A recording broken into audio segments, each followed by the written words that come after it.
les pilules contraceptives des femmes, il y a des molécules d'oestrogène, etc. Tu vois, donc quand les femmes, donc elles ingèrent ces pilules-là, ensuite qu'elles vont aux toilettes et qu'elles les éjectent de leur corps, ces molécules d'oestrogène finissent dans l'eau du robinet. Du coup, quand vous ouvrez le robinet, que vous servez un verre d'eau et que vous buvez, vous buvez des oestrogènes. Donc en fait, c'est très mauvais pour votre masculinité. Calmez-vous messieurs, ça va bien se passer.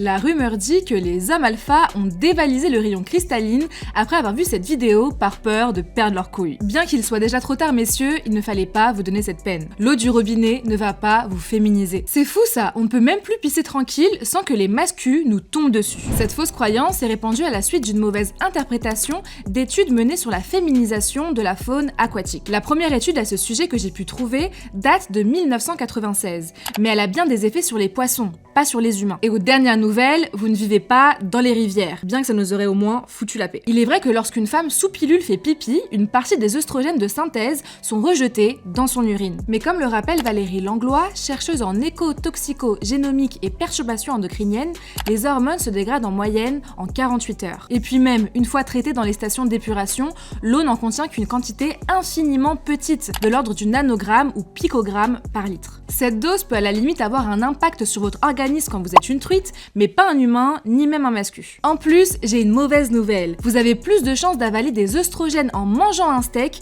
qu'en buvant de l'eau. Les études montrent que 90% des œstrogènes dans l'environnement viennent du bétail. Ceux des pilules contraceptives, eux, représentent à peine 1%. Selon une étude américaine, l'exposition potentielle aux œstrogènes dans l'eau potable est même 82 fois inférieure à celle dans la nourriture. Alors les gars, si vous êtes aussi inquiets de vous voir pousser des nibards à cause des œstrogènes, devenez plutôt vegan. Qui a dit que les hommes soja n'étaient pas virils déjà? Même certaines boissons comme la bière peuvent avoir un effet œstrogénique et occasionner un déséquilibre hormonal. Mais que vont devenir nos mascus? Allez, buvez vos larmes de ouin-ouin et arrêtez de raconter des bêtises. Plus une femme a eu de partenaires sexuels, moins il y a de chances que son mariage fonctionne. Pour une fois, c'est pas moi qui le dis, mais c'est une étude américaine qui s'appelle The National Survey of Family Growth. Calmez-vous messieurs, ça va bien se passer. Ah, le body count, l'argument légendaire des mascus pour rabaisser et indexer la valeur des femmes. Cette fois-ci, le nombre de partenaires sexuels d'une femme serait même responsable du nombre de divorces. Pour tenter de prouver ça, ce mascu nous cite une étude scientifique et un joli graphique. En l'occurrence, l'étude montre qu'une femme ayant eu 10 partenaires sexuels ou plus dans les années 2000 a environ 35% de chances de divorcer.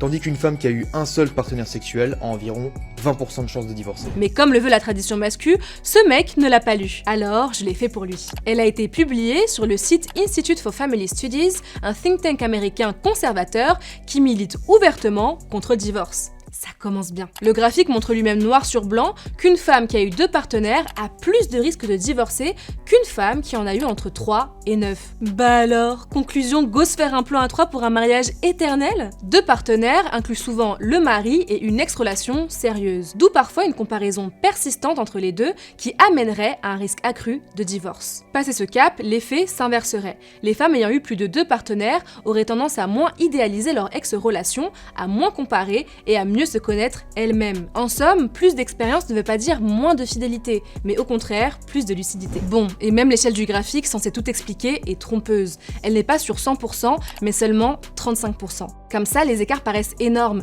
mais en réalité, ça ne représente qu'une variation de 5 à 10%, tranquille. Et sur le fait qu'on divorce moins en ayant eu un seul partenaire, on trouve une réponse simple, la religion. On apprend dans l'étude que la plupart des femmes qui ont eu qu'un seul partenaire l'ont fait pour des raisons religieuses. Du coup, rien de révolutionnaire ici. C'est les couples religieux qui sont plus attachés aux traditions du mariage et qui divorcent le moins. Mais oui, je sais les mascus, vous auriez préféré qu'on reste toutes vierges avant le mariage. Bizarre que cette lubie à vouloir nous imposer un précepte religieux n'affole pas plus que ça l'État. Trop occupé à taper sur des femmes qui veulent simplement s'habiller comme elles veulent, j'imagine. Calmez-vous, je sais. Il reste encore à comprendre l'augmentation de la courbe des années 2000 pour les body count égaux ou supérieurs à 10. L'auteur de l'étude avoue ne pas avoir réussi à trouver de raison à ça. Mais si je puis me permettre, il y a une hypothèse que j'aimerais soumettre. Quand on s'émancipe des injonctions patriarcales, on ose davantage se libérer des normes sexuelles et des traditions du mariage. Autrement dit, le lien entre body count et divorce s'expliquerait par la non-considération des pressions sexistes de la la société. On ose faire passer son bonheur en premier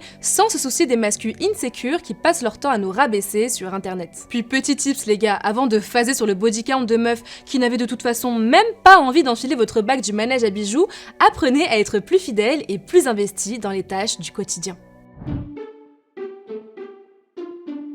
Si la masculinité était vraiment toxique, les enfants qui grandissent sans leur père et donc élevés uniquement par la mère devraient être meilleurs que les enfants qui sont élevés par leur père. Or, les statistiques montrent qu'il n'en est rien et que c'est même tout le contraire.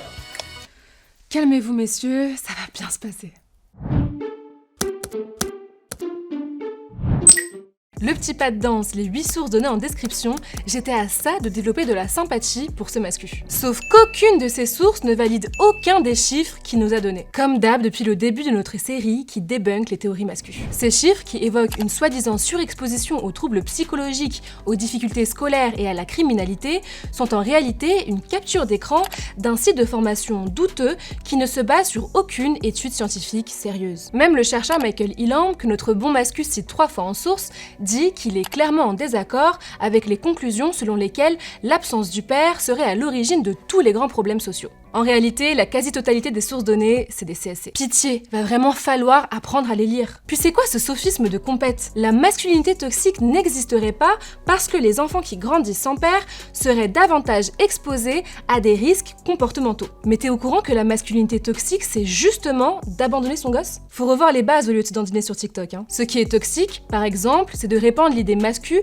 que les hommes sont des êtres exclusivement rationnels, privant ainsi des enfants d'un soutien émotionnel, parental stable. Un père non toxique, présent financièrement et émotionnellement, a toujours été souhaitable pour le bon développement de l'enfant. Cependant, si les pères peuvent bien entendu avoir une influence positive sur le développement de leur enfant, cette influence peut aussi être négative. Les pères sont surreprésentés dans les situations de maltraitance et d'abus sexuels. Selon les enquêtes, 55,2% des victimes de violences physiques familiales durant l'enfance mentionnent leur père comme auteur des violences. Concernant les abus sexuels incestueux, 12% des victimes désignent leur père comme auteur. À cela s'ajoutent les cas de violence conjugale. Lorsqu'un père est violent avec la mère, l'enfant en est aussi victime indirectement. Dans les cas les plus extrêmes, comme les féminicides, on constate que près des 2/3 des femmes tuées étaient mères, ce qui signifie que ces violences laissent aussi des enfants durablement marqués. C'est ça la masculinité toxique. Les bons pères, eux, existent, mais ils sont encore trop peu. Et c'est les propres sources de ce mascu qui le disent. Bien que la disponibilité paternelle ait augmenté ces dernières décennies,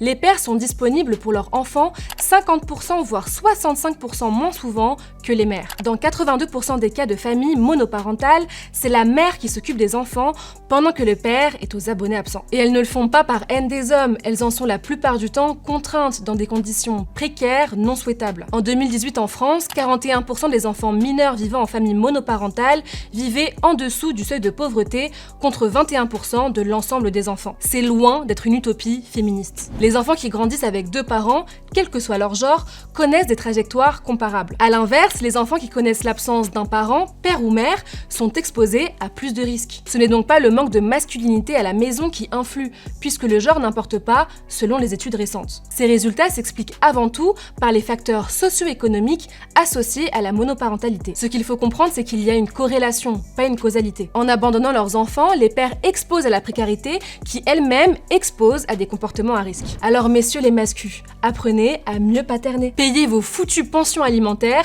et arrêtez de jouer au giga tchad avec vos gosses. Ils ont besoin d'amour et de soutien émotionnel, pas de grandes gifles de forain.